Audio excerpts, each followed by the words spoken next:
کہ ابھی تک کی سچویشن میں جو آپریشن غضب للحق ہے وہ کہاں پر اسٹینڈ کر رہا ہے. اس کے ساتھ ساتھ یہ جو خبریں اس طرح کی موصول ہو رہی ہیں کہ پورے خطے کے لیے یہ ایک تھریٹ ہے، تو اس کو پھر کس طرح سے کیٹر کیا جا رہا ہے؟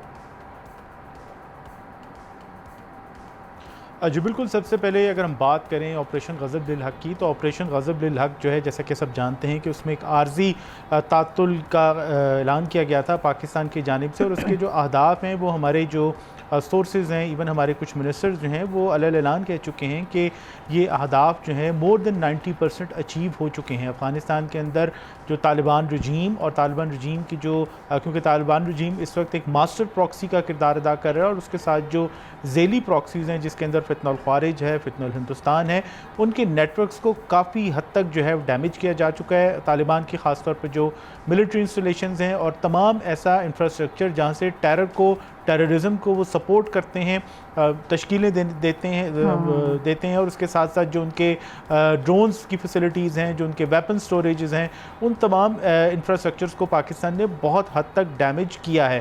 اور جیسے ہی آپ جانتے ہیں کہ افغانستان کی جانب سے، کیونکہ یہ ایک عارضی تعطل ہے، دونوں جانب سے اس کی پابندی کی جا رہی ہے، تو پاکستان کو تو موقف یہی ہے کہ جیسے ہی پاکستان میں دہشت گردی کی کارروائی ہوئی، افغانستان کی جانب سے اس تمام تر صورتحال کو ایکسپلائٹ کرنے کی کوشش کی گئی، تو پاکستان جو ہے اس کا بھرپور جواب دے گا. تو اس کے اوپر تو کسی کو کوئی ڈاؤٹ ہونا نہیں چاہیے. اور جو آپریشن ہے اس کے نتائج آپ کے سامنے ہیں کہ جب سے یہ آپریشن شروع ہوا، پاکستان نے ایریل سٹرائکس کی، پاکستان نے افغانستان کے اندر آن گراؤنڈ آپریشنز کیے، تو جو دہشت گردی ہے اس کے اندر مور دین 90% جو ہے وہ کمی ریکارڈ کی گئی ہے.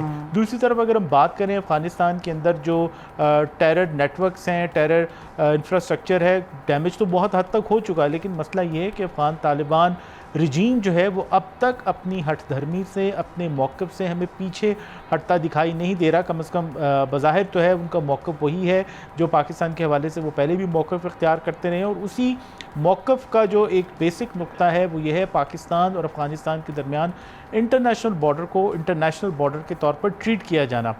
افغانستان کا جو مسئلہ ہے، چاہے وہ طالبان ہو اور اس سے پچھلے والے رجیمز ہوں، وہ اس بارڈر کو ایک بے معنی فلوئڈ قسم کا بارڈر جو ہے وہ بنانا چاہتے ہیں. اور پاکستان کا جو سب سے بڑا مسئلہ ہے افغانستان کے ساتھ آج کی تاریخ کے اندر وہ یہی ہے کہ اس بارڈر کو ایک انٹرنیشنل بارڈر کے طور پر مانا جائے، اور اس انٹرنیشنل بارڈر کے طور پر ہی دونوں ممالک جو ہیں وہ اس کو ٹریٹ کریں. لیکن افغانستان کے جو اس وقت حکمران ہیں، جو کابل پہ قابض ہیں، ان کا پرابلم یہ ہے کہ وہ افغانستان کو ایک ملک کے بجائے ایک پتھر کے زمانے جیسے معاشرے یا پتھر کے زمانے جیسے قبیلے کے طور پر چلانا چاہتے ہیں. کیونکہ اگر میں قبائل کی بات کروں تو قبائل کے اندر بھی بہت حد تک ڈسپلن موجود ہوتا ہے. قبائلی نظام کے اندر بھی بڑی جو ایک رولز اینڈ ریگولیشنز کی جو پابندیاں ہیں وہ کی جاتی ہیں. لیکن طالبان کا مسئلہ یہ ہے کہ وہ ابھی تک انہوں نے کوئی لیسن لرن نہیں کیا. توقع یہی تھی کہ 2019 میں جب انہوں نے کابل پہ دوبارہ قبضہ کیا تو وہ افغانستان کو ایک ملک کے طور پر چلائیں گے، نہ کہ ایک قبائلی معاشرے کے طور پر چلائیں گے. اس وقت افغانستان کے اندر جو رجیم ہے وہ نہ تو ایک انکلوسیو رجیم ہے، نہ ہی وہ ایک ریپرزینٹیو رجیم ہے، نہ ہی اس کے اندر افغانستان کے تمام جو نسلی مذہبی گروہ ہیں ان کی نمائندگی ہے، نہ ہی وہ ایک حقیقتاً ایک آپ کہہ لیں کہ ایک ریپرزینٹیو گورنمنٹ ہے. کیونکہ وہ ایک دوحہ ایکارڈ کے نتیجے میں قائم ہوا، اور جو دوحہ ایکارڈ انہوں نے کیا ہے اس کے اوپر بھی وہ آج ہمیں عمل درآمد کرتے دکھائی نہیں. بالکل ایسا ہی ہے. ہم نے بار بار دیکھا ہے کہ جتنے بھی معاہدے ہوئے ان کی خلاف ورزی بھی وہاں سے ہوتی ہوئی نظر آتی ہے. احتشام صاحب، افغان طالبان رجیم کا پھر کیا حل ہے؟ سارے ہی تو جتنے بھی ہمارے پاس آپشنز تھے وہ ہم نے اختیار کر کے دیکھ لیے ہیں. ابھی آخری جو آپشن ہے وہ پاکستان استعمال کر رہا ہے. آپ کو لگ رہا ہے کہ اس سے آگے آنے والے دنوں میں کوئی فائدہ ہوگا؟ شاید مکمل طور پر نہیں، ایک لانگ ٹرم ہم اس کو کہہ سکتے ہیں کہ ہمیں شاید کچھ حد تک فائدہ نظر آئے اور اس طرح کی جو کارروائیاں ہیں یا یہ جو سارے معاملات ہیں کچھ حد تک سیف اور سیکیور ہو جائیں. دیکھیں، اب بنیادی طور پہ تو یہ بات اب ساری دنیا اس بات کو مان رہی ہے معروف کہ یہ جس طریقے سے پاکستان نے ٹیک آن کیا ہے ان کو، افغان رجیم کو، اور بڑا ساری دنیا کو بتا کے کیا ہے کہ جی ایک لمٹ ہوتی ہے کسی برداشت کی بھی، مسلم بردرہڈ کی بھی ایک برداشت ہوتی ہے. آئے دن آپ نے دیکھا اب 70,000 سے لوگوں کو آپ جب سے جنگ شروع ہو چکی ہے وہ شہید ہو چکے ہیں، اور ان کے آنے کے بعد 400 سے 450 لوگ جب سے یہ آئے ہمارے لوگ شہید ہو چکے ہیں. یہ پاکستان نے ہر جگہ پہ کہا، ہر فورم پہ، اسلامی فورم پہ بتایا کہ ہم نہیں لڑنا چاہتے، ہمارے ہمسائے ہیں، ہم چاہتے ہیں کہ بات چیت کے ساتھ مسئلہ حل ہو. اب دیکھیں بات جو ہے نا وہ بات چیت کے ذریعے کیسے حل ہو سکتی ہے. اب ساری دنیا، ابھی آپ دیکھ لیں، اگر میں غلط نہیں ہوں تو 3 ہفتے پہلے کوئی انسیڈنٹ تھا کہ اپنا امریکہ کے اسٹیٹ ڈپارٹمنٹ کی طرف سے یہ بیان آیا کہ افغانستان کے اندر جو لوگ دہشت گرد گروپ بیٹھے ہیں ان کو ان کا رجیم جو ہے نا افغان رجیم کی طرف سے پناہ ملی ہوئی ہے. یہی بات اسی دن جو ہے نا وہ چائنا کی فورن منسٹری نے بھی باتیں کی تھی. چائنا نے بڑی کوشش کیا, چائنا کے بڑے وہاں پہ جس کو کہنا چاہیے بزنسز ہیں ان کے, وہاں بڑی انہوں نے انویسٹمنٹ کی ہوئی ہے. اس کے باوجود انہوں نے کہا کہ اس کی وجہ ہے کہ وہ چائنا میں بھی دہشت گردی کرواتے ہیں وہاں پہ. وہ ان کا جو سنکیانگ صوبے میں جس طرح بدخشاں کے اوپر سے ہو کے آ کے تو یہ سارا کچھ یہ کر رہے ہوتے ہیں, تو ان کو بھی پریشانی ہے. اب سوال یہ لوگ کرتے ہیں کہ یہ کیسے جنگ بند ہوگی, معاملات کیسے ٹھیک ہوں گے. اب دیکھیں نا یہ کس طریقے سے پاکستان بھی, سلمان بھی بتا رہے ہیں ان کی کمر توڑی گئی ہے. اب تو یہ ڈائریکٹلی یہ باتیں اب کر رہے ہیں کہ جی یہ جو جنگ بندی ہوئی ہے اس کو آپ عید تک لے جائیں, بڑی عید تک. مطلب ان کو سمجھ آ رہی ہے کہ پاکستان اب جو ہے نا وہ اس کا ٹالرنس لیول جو ہے نا وہ اب ختم ہو گیا ہے. تو اب کچھ بھی نہیں ہو سکتا. اب دیکھیں ایک ہی دنیا میں معروف ملک ہے ریکگنائز جس نے کیا ہوا ہے وہ رشیا. رشیا بھی کہتا ہے کہ جی آپ کے رویے ٹھیک نہیں ہیں, آپ دہشت گردی کہ آپ کی سرزمین استعمال ہو رہی ہے. سینٹرل ایشیا کے ممالک کہتے ہیں, ٹرکی کہتا ہے.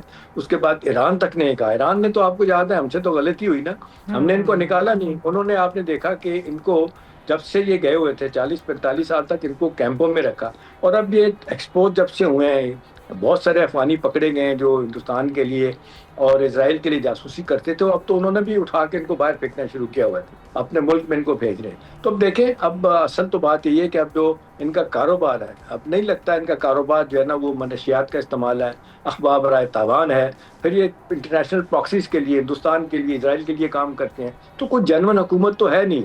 اور جس طرح بار بار آتا ہے کہ ریپرزنٹیٹو حکومت نہیں ہے, باقی سیکنڈری سوسائٹی جو ہے ان کو شامل نہیں کیا. ازبک ہیں, ہزارہ ہیں, چیچن ہیں, وہ ہے ہی نہیں اس کے اندر. اور پھر اب لوگ باتیں کر رہے ہیں کہ وہاں پہ بھی اب یہ کہا جا رہا ہے کہ رجیم چینج کی کوششیں ہوں گی. وہی آپ دیکھ لیں نیشنل ریزسٹنٹ فرنٹ ہے جو احمد شاہ مسعود کے صاحبزادے اس کو لیڈ کر رہے ہیں, تو ساری باقی جماعتیں بھی ان کے ساتھ مل رہے ہیں کہ جی وقت آ گیا کہ اس کو تبدیل کیا جائے.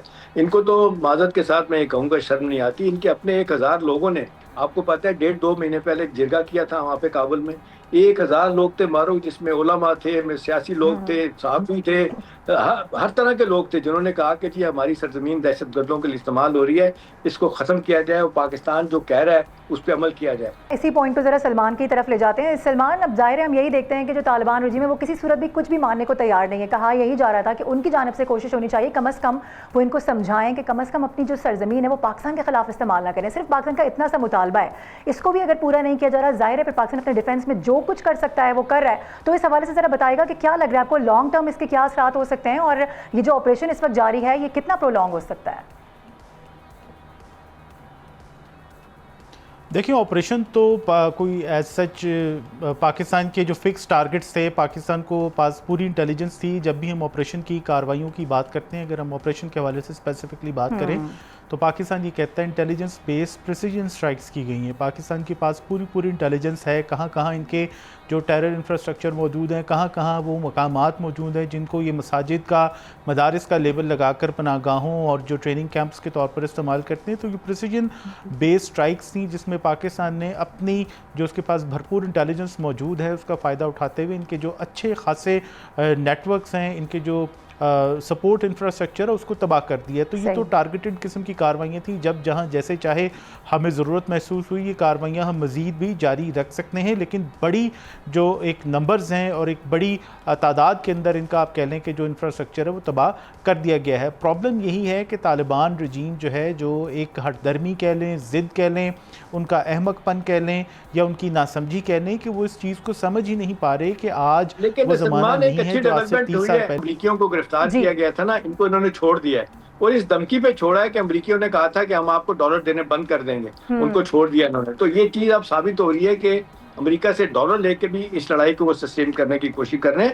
لیکن اچھی بات ہے کہ اب انٹرنیشنل میڈیا بھی ان کو ایکسپوز کر رہا ہے, ان کے اپنے لوگ بھی ان کے خلاف بول رہے ہیں, اور پاکستان جو اس وقت جواب دے رہا ہے, ساری دنیا کہہ رہی ہے پاکستان کا رائٹ بنتا ہے. یونائٹڈ نیشن بھی کہتا ہے کہ آپ دہشت گردی ہوتی ہے تو آپ جواب دے سکتے ہیں. امریکہ بھی کہتا ہے, چائنا بھی, رشیا, سب کہہ رہے ہیں کہ آپ ٹھیک کر رہے ہیں, لیکن ان کو کوئی خیال نہیں ہے, اس لیے کہ ان کا پیسہ اور ان کی پراکسیز کے ذریعے جو پیسہ بن رہا ہے, دہشت گردی سے پیسہ بن رہا ہے, افواہ برائے تاوان سے بن رہا ہے, منشیات سے بن رہا ہے, وہ اس سے پیچھے ہٹنے کے لیے تیار نہیں ہے. جی معروف, بالکل ایسے ہی آپ صحیح کہہ رہے ہیں. سلمان امان ہمارے ساتھ موجود تھے, اہم معاملے پر ڈسکشن کر رہے تھے. بہت شکریہ. سبسکرائب کریں اور بیل دبائیں تاکہ کوئی خبر رہ نہ جائے.